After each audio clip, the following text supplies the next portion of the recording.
Trump is seemingly jumping. Twitter has routinely flagged posts for supposedly giving out misinformation, particularly posts about whether there was fraud in the general election. It's now giving that power to certain users. That is, if they qualify. NTD's Don Tran talked to some experts about the platform's new feature. If you're on Twitter, have a verified phone and email, and no history of recent Twitter rules violations, then you're well on your way in joining Birdwatch. It's a new feature on Twitter where users can flag tweets considered to be misleading or false. Twitter said Birdwatch is meant to address the issue of misinformation. But social media professor Andrew Selepak said there's a lot of uncertainty with this new program. My concern is that what people are going to do is they're going to sit in their echo chamber and they're going to look for things that disagree with what they already believe. So if you're on the political left, you're going to look for comments made by people on the political right and look to kind of moderate their content and suggest corrections and basically flag content. And the same is going to be true for people on the political right who are going to look at content from those on the left. Senior investigative journalist at the Epoch Times and host of the YouTube channel Crossroads, Joshua Phillip, says he doesn't think Birdwatch will do what it's meant to do, and that Twitter itself is not neutral. Twitter doesn't really have a, say, bipartisan stance when it comes to allowing news and viewpoints. We saw, for example, even the selective censorship of Trump and other people who support Trump when it comes to, for example, putting warnings on tweets. It does seem to be the case that Twitter is doing this out of very likely political interest or being fair to them. Maybe they're doing it as well because they don't have the ability to moderate content to the degree that they feel they would have to, and so they're recruiting people to basically do it themselves.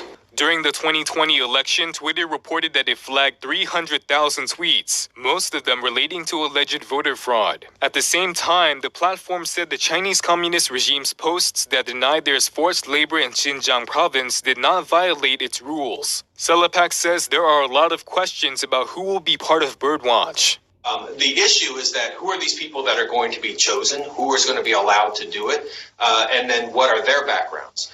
Twitter said that they're going to allow different users with different backgrounds, but will we ever see a list of who these people are? Will we ever know how many people there are? There's a lot of questions that still go into what this is going to be and what the final version of it's going to be. Phillips says the program will have individuals determining what is true on Twitter. And for a person to take up something like that, you need to be a person who already has very strong emotions about, for example, stopping what you perceive as misinformation. And unfortunately, the perception of misinformation these days isn't always misinformation itself. It can just be something you disagree with.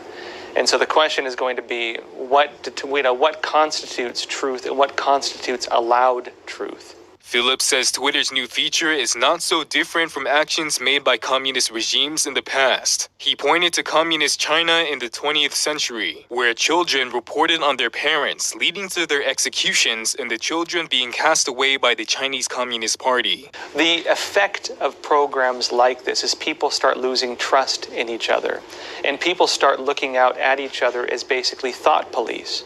This is the reality that Twitter is creating. It's recruiting people to become volunteer thought police. And we've seen this happen under many communist regimes in the past, and we've seen the kind of tensions it creates between people. It is a terrible development in our society. Twitter has, in recent months, expanded a number of its policies to monitor misleading information. The platform also suspended more than 70,000 accounts that were engaged in sharing what they termed harmful QAnon-associated content, which they said were dedicated to the propagation of this conspiracy theory across the platform. Reporting by Don Tran, NTD News. Coming up, some states are either